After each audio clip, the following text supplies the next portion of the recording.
One of the most common uses of LLCs is for real estate investors. I want to go over how you should be setting this up for your rental properties and why you should be setting up an LLC for your rental properties. I'm Matt Sorensen. Let's build wealth. All right, let's talk about why you should set up an LLC for your rental properties. The primary reason we are going to set up an LLC for your rental properties is asset protection. The reason we have an LLC is if something happens on the property, the tenant or plaintiff, whoever it is forced to sue the LLC. They can't sue you personally. You don't own the property. Your LLC owns the property and is treated as a separate entity and gets that asset protection. If you personally own a rental property and you lease it to a tenant, they can sue you personally. All of your personal assets are exposed. But if I use an LLC, they can sue the LLC and they're stuck there. They can't get to any other assets, any other LLCs or entities that I own. They're stuck there. Now, this is how it works. I'm going to diagram this out here. All right, so this is you here. This is your real estate. Okay, that's your cute little rental property. But I don't want you owning the rental property. No. I want your LLC owning the rental property. The reason we do that is, again, asset protection,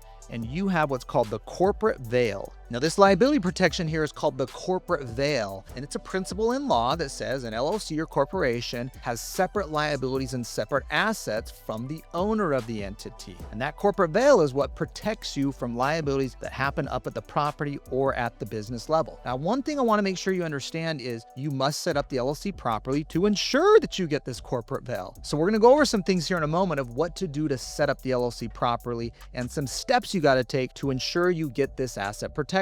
Now, one thing I want to point out before we get there is LLCs do not save taxes. We're not setting up the LLC to save taxes. This is a rental property. It's going on Schedule E of your tax return. The expenses you can take on that have nothing to do with whether you have an LLC or not. If you personally own the property, if your LLC owns the property, the tax savings and the tax planning is exactly the same. So be careful to all these clowns telling you to set up an LLC to save taxes. LLCs don't save taxes. They provide asset protection though. In the rental property world, we're setting up LLCs for asset protection. All right, now let's go over the steps to make sure you set up the LLC properly. Hey, sorry to cut in here. I just want to make sure you know of my law firm, KKOS Lawyers, where we help clients across the country save on taxes, protect their assets, and plan their estates. Get over to KKOSlawyers.com to learn more. We'd love to be of assistance to you. Now back to the video. First thing, you need to set up the LLC with the state by filing articles of organization or a certificate of formation. You must get this approved with the state. Now, what state do you set this up in? We are always going to recommend setting up the LLC in the state where the property is located. A lot of people are like, well, Matt, I thought I'm supposed to go to Wyoming for my property in Indiana. No, stop listening to that advice about going to Wyoming. If you set up a Wyoming LLC, that's an advanced strategy and structure. You're not doing it for typical asset protection purposes.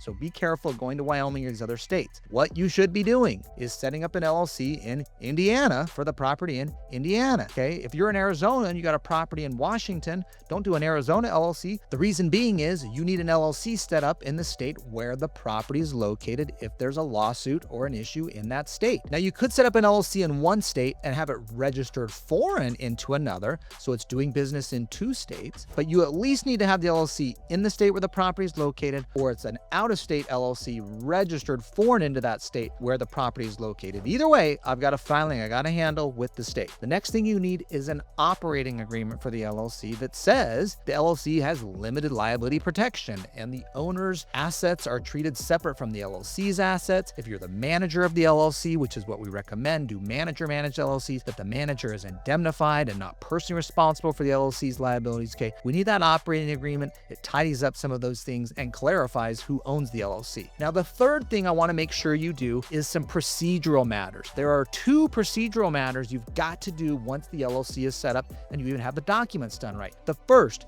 you need a bank account for the LLC. You need to treat the income and assets of the LLC separate from your personal assets. If you treat the LLC's assets, the income and the expenses in your personal account, and you just pay for everything personally, a court can look at the LLC and say, you didn't even use the LLC. Even though you had one here, you didn't operate this like a real business, so we're going to let the plaintiff blow right through the LLC and get to your personal assets. So treat the LLC like a separate business because it is. Have a separate bank account, receive the income on the property in that bank account and pay the expenses for that property from that same bank account. Now, the second thing, again, procedural here, is the property must be deeded in to the name of the LLC. If you own the property personally and you've acquired it personally, you set up an LLC, deed the property from your name to the LLC. We need to have the LLC owning the asset in order to get the liability protection if something happens on that property. Now, some people ask, what about the due on sale clause, Matt? The mortgage could be called due and I'll have to pay off the whole loan. The banks don't do that, okay? We've transferred 10,000 plus properties from clients' personal names to LLCs that they own. I'm just telling you, the banks do not use the due on sale clause. Get the asset protection, get the property over into the LLC's name. You don't ask the bank for permission. You just go ahead and do it. You've got to keep paying the mortgage. You're still personally responsible for the mortgage. We haven't changed that. We are changing the asset protection on the property moving forward. That's why we got to get it in the LLC's name. Now, I've got a masterclass on LLCs, how to set them up properly, how to structure them. There's a lot more to learn on this. You start looking at other ways to use LLCs, maybe for an operational business, or you've got multiple properties across multiple states. Get over to my masterclass on LLCs. It's here on my channel,